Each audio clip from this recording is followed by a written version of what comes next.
Isang araw na ipinagkatuwa na natin ng husto yung naipasa daw ng Kamara de Representante na taas sweldo, yung 200 piso. Oh, natalakay ba ng maayos at naipasa ba?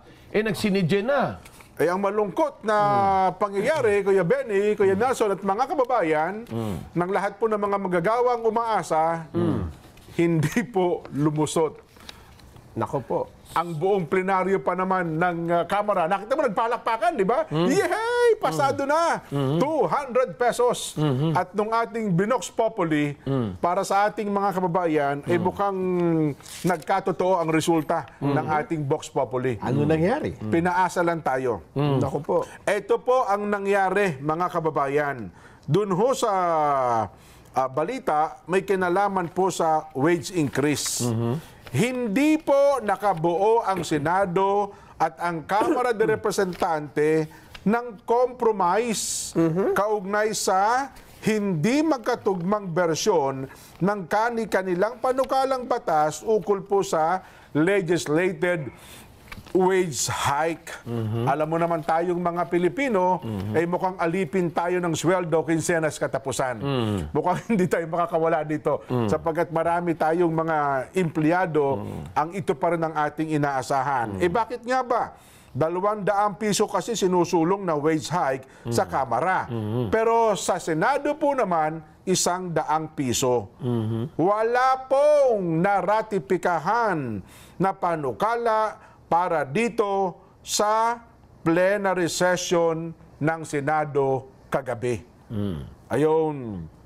Kaya, ang matindi pa rito, binatikos pa po ng mga senador ang tila pahuli-huli. Nako po. Kuya Benny, Kuya Nelson, mga kababayan, mga manggagawa, pahuli-huli anya ang Kamara sa pagpasa nito ng 200 pesos legislated wage hike bill at ang hindi nito pagpapatibay ng bersyon ng Senado para po sa 100 pisong legislated wage increase na ipinasa naman noong nakalipas na taon. Pero in fairness naman kasi sa Kamara, ang gusto kasi ng Senado, tanggapin nyo na lamang yung version namin, wala tayong pagkatalo.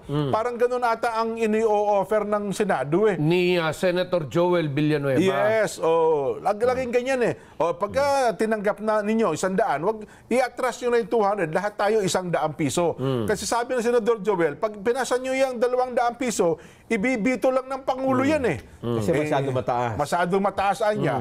Mukhang hindi pumayag naman ng Kamara. Dito na Ang pagkasunduan tatamaan namin naman kasi yan yung mga yung mga kapitalista na mismo. Yun, di ba sinabi mo nga nung nakaraan yan, nung pinag-usapan natin. Yes. Ang nangyari ito na, yung suma total, wala na 100, wala pang 200. Walang daan. Ang nangyari ho ngayon, wala pong daan. Kaya mukhang pinasabik lang tayo. Ay talaga namang nagpalakpakan pa naman ng buong plenaryo ng isang araw nung ito ay maipasa sa ikatlot huling pagpasa. Yun po. Tama ang naging resulta ng ating Vox Populi. Mukhang naglaway lang tayo sa dagdag sweldo. Anong mangyayari sa taong bayan nito? So kahit na 100, wala, zero sila. Hindi nagkasundo yung dalawang plenaryo. Yun na nga, walang napagkasundoan, walang ipapasa. Ano ba lang naman yung 100? Kumbaga, bagamat kulang, abay napakalaking tulong pa rin yan sa ating mga kababayan. Kung tinanggap sana yung version nila. Yes. Ang problema, stalemate ang nangyari. Kaya nung nag-stalemate, mga kababayan, walang napakinabangan ang magagawa. Ibig lang sabihin nito, Jen, wala tayong direksyon pagka ganyan, di ba? Ganun ba? Kasi ibig sabihin, dapat pinag-usapan yan na, gumawa kayo ng ganito. Kaya nga may LEDAC Kaya nga, di ba?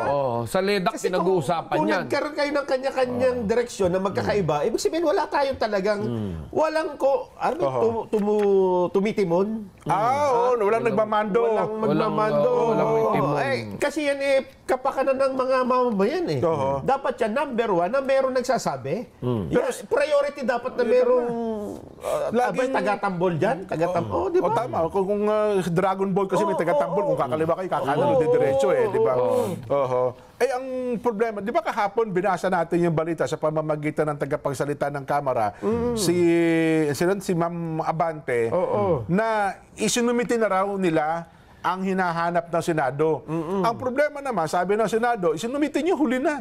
Kaya magkasundo na lamang tayo, wag na natin pagtalunan yung version ninyo, i-adapt nyo na lamang ang version namin, 100 pesos. Hindi ata pumayag ang Kamara doon sa 100 pesos. Sapagkat ang gusto nila talaga ay 200 pesos. Alam mo dyan, hindi mo lang dapat na tingnan dito yung dalawang kapulungan eh. Okay. Yung Senado at yung Kamara eh. Dapat masiyasat mo rin dito at mapitik mismong ang Executive Department, ang Malacanang, ang Palasyo, ang Pangulo. Bakit? Kasi para sa taong bayan ito eh, Yun na di ba? nga. Wala ba siyang posisyon tungkol sa pagtataas ng sweldo? Wala ba siyang direktiba sa kanila na, itaas nyo ang sweldo, pero ganito ha? Kasi kung may malinaw na direktiba, hindi sana nagkanya-kanya ng bersyon at hindi nagpaasa, di ba? Well, ako tingin ko rito kasama naman sa majority bill to, no? Hindi majority, kundi priority bill. So, since kasama ito sa priority bill, so kung talagang seryoso ang Kongreso tungkol dito sa 200 na ito, siguro inahiling nila yung tulong din ng ating Pangulo para mapakiusapan ng Senado na aprobahan yung 200.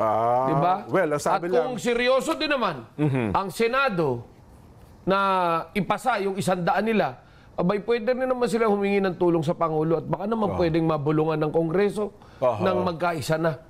Diba? Kaya nga nagkakaroon sila ng tinatawag na LEDAC eh. Diba? Totoo yun. Ang sabi nga dyan, Kuya Benny, well, in the whole of government approach. Dapat tulong-tulong. Yes. Coordination. At hindi mo pwede sabihin na, ay hindi po kasi ang Senado at ang Kamara may kanya-kanyang sariling hindi namin nakikialaman. Hindi mo pwedeng sabihin yan. Hindi naman Kasi sa pakikialam. Ba't di mo pakikialaman kabuhayan ng tao ito, di ba? Hindi naman sa pakikialam, kundi pag-coordination ba? At saka Koordinasyon. Sa'yo yan eh. Ikaw ang pamahalaan, di ba?